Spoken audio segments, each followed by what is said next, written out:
Yeah. All okay? Okay, yeah. So please go ahead. All right, so first of all, thank you for the organizer for giving me this opportunity to present the work.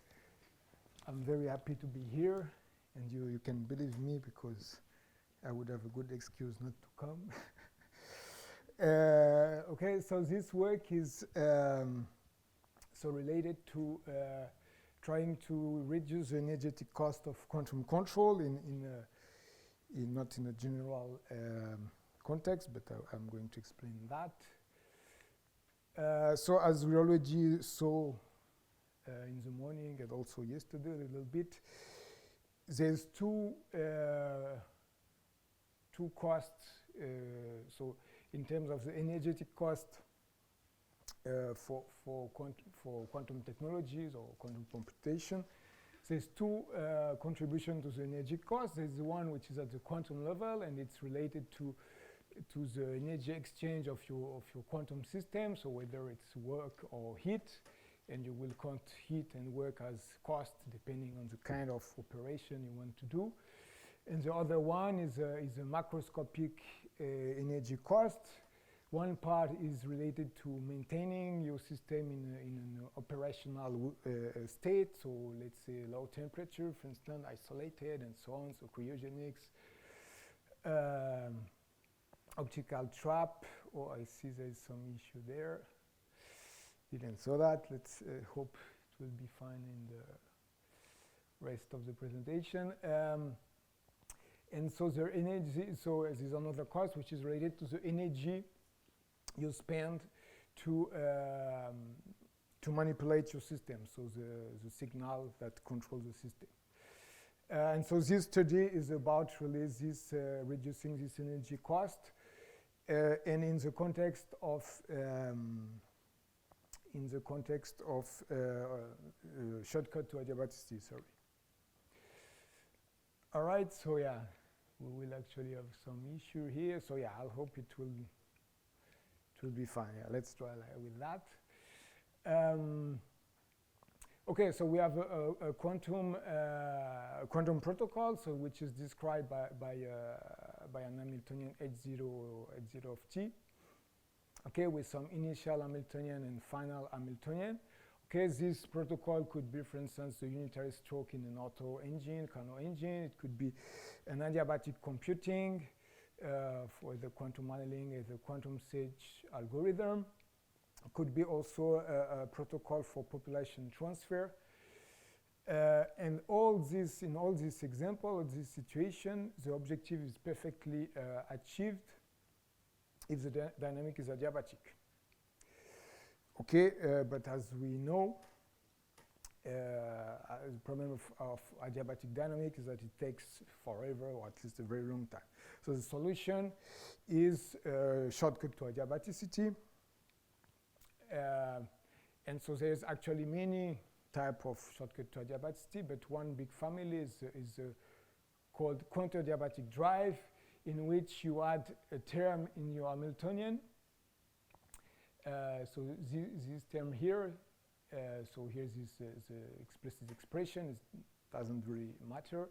Here's the En t as the instantaneous eigenstate of the Hamiltonian H0 of t. Okay, and so this drive here, this protocol, sorry, if you add that to your H0, so this was written here, sorry, what you obtain is that you will force your system to follow the adiabatic trajectory. So it's what I represented here. Okay, and so yeah, the issue now, and it was also mentioned yesterday by Eric, is that there's an energetic cost related to here. So here it's the controls that you have, the counter-adiabatic drive. Okay, and so the question that we will try to answer is, so can we decrease this energy cost? If yes, what is the minimal energy cost? And finally, what is the protocol achieving the minimal energy cost? So what you can already say maybe is that to decrease the energy cost, you don't have much,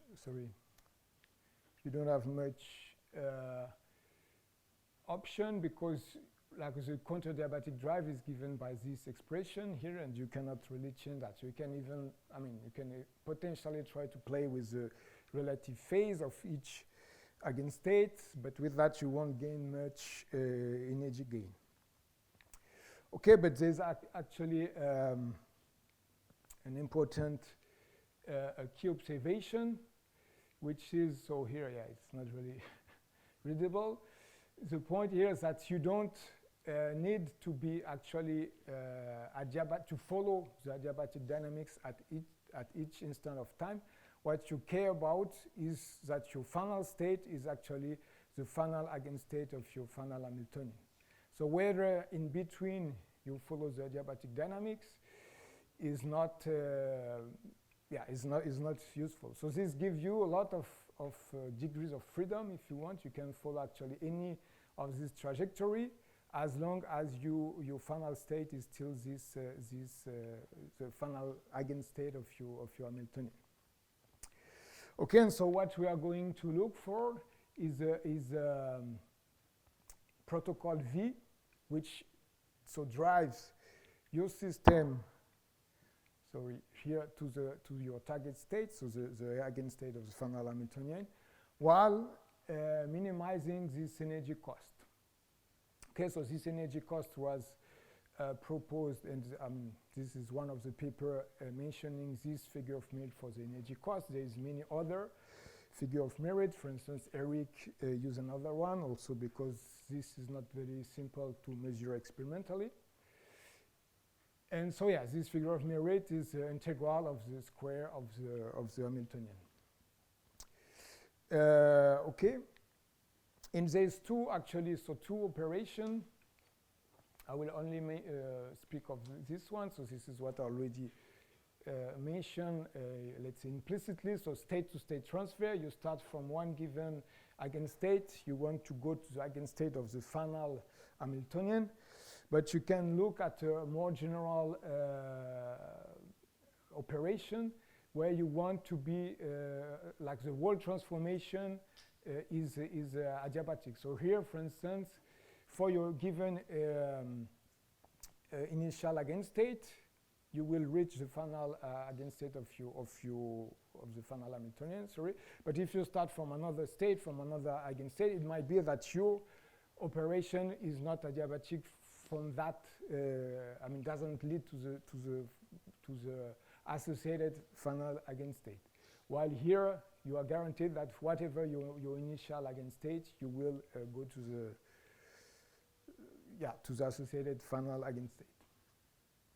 So it's so here in the work we also mentioned that, but in the talk I will just mention speak of state-to-state transfer. And so the result, I don't have time to explain how we obtain that. So it's based on optimal control theory, and in particular Pontryagin maximal principle.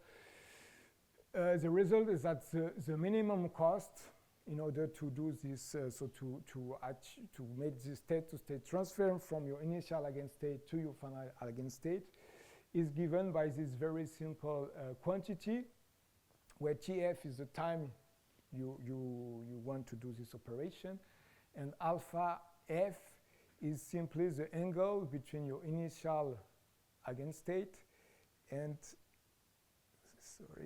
the final eigenstate, but in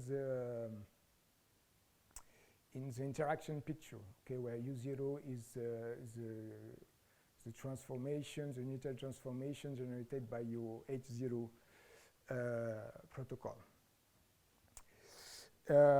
Okay, and so here, on top of that, we can also even obtain what is the protocol leading to this energy cost. So I just mention it. I don't really enter into details here. Maybe what's more interesting is to see how does it compare with counter-diabatic drive. And so we can show analytically that for large time, So for large TF, the ratio, so the energy cost of the counter-diabatic drive divided by the energy cost of this optimal protocol goes as TF squared. So it means that you can win a lot of energy with one observation. So TF large is usually not the limit we are really interested in, because TF large means that so it's a long operation, and also you are close to adiabaticity. So the correction to put is small. But still we can, so in an example with a qubit, we did also example with a 3-level system. I won't have time to mention that. We can see that still the gain, energetic gain can be significant. So here consider the Landau-Zener protocol. Okay, where the aim is to realize a population transfer, so from the ground state to the excited state. And so the Landau-Zener model is this one here. This is the associated instantaneous excited state. And you can see that if you start with delta t, delta 0 very negative and delta TF very large, you indeed do this, your instantaneous eigenstate goes indeed from 0 to 1. Okay, so you will realize this transfer with a very good final fidelity as long as you are adiabatic. And one side comment also is that people from the community from quantum control knows adiabatic dynamics because they are robust with respect to uncertainty in the Hamiltonian parameter. So that's why it's also important to be adiabatic in this case. But again, as commented, adiabatic dynamics takes a long time. And so here, if we set, so here, if you want to be adiabatic, you have to be at least 20 times larger than, sorry, I'm going the wrong way, sorry about that. You have to be 20 times larger than 1 over omega here. And so if you set, so if you want to be faster, you can apply the counter-diabatic drive or this so cost. I didn't mention what the cost means. It's quantum optimal shortcut to energetics. And so setting final time equal to 1 over omega, you have that the energy cost of counter-diabatic drive is 15, or I mean almost 16 in unit of omega, while the optimal drive is 2.8. So you see there is still a good energetic gain, almost a factor, I mean a bit more than a factor 5, although you are very, very far from adiabaticity. Okay, and here I show also the corresponding plots in the Bloch sphere. So in Bloch, this is the dynamics if you just drive your qubit with Landau-Zener Hamiltonian.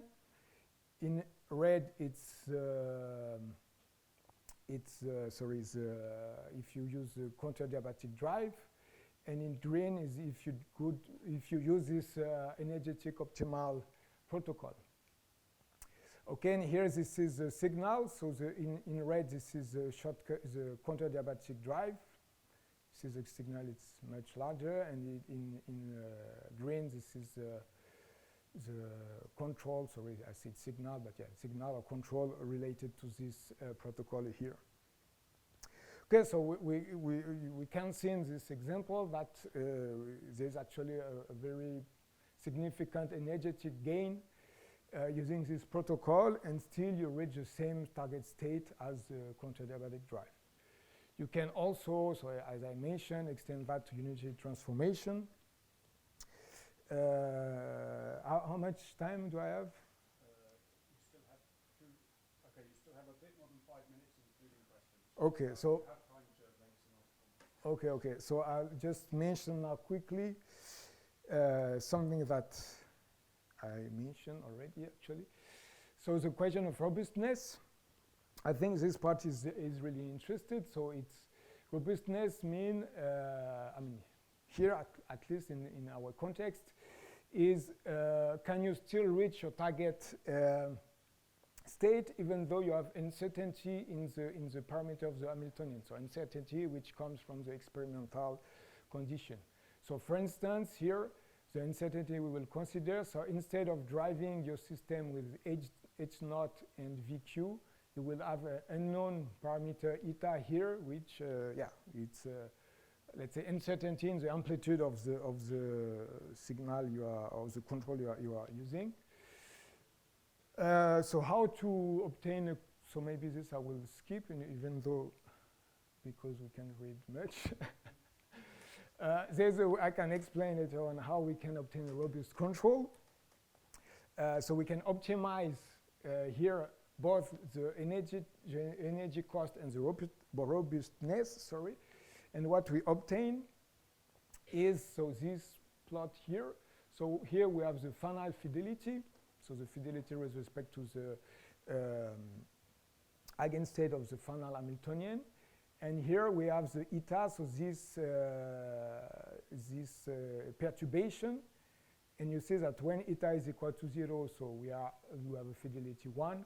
When eta starts to increase, the fidelity drops. Okay, and so in yellow, this is using the counter-diabatic drive. In dashed black line is the optimal, energetical optimal control we mentioned. And the other one is when we optimize over energy and as well over robustness. And what we see that if we allow a larger energy cost, the robustness increase. Okay, at the end we are almost flat. So whatever the experimental perturbation, we are still a very, very good fidelity. Okay, and this can be seen even in a better way here in this plot, here where you have the average fidelity versus the energy cost. So when you increase the energy cost, the average fidelity goes to 1. Okay, and so with that I conclude. So we managed to find what's the minimum energy cost for state-to-state transfer as well as for unitary. We find the explicit expression of the protocol. There is this ratio here. It's cannot read, but yeah, the fact that for long TF, the energetic optimal protocol is quadratically better than the counter-diabatic drive. And so we saw, that we can have important energy gain. And so what is important to emphasize is this robustness versus energy cost, which I found very interesting. Okay, and with that, Great. Thank you.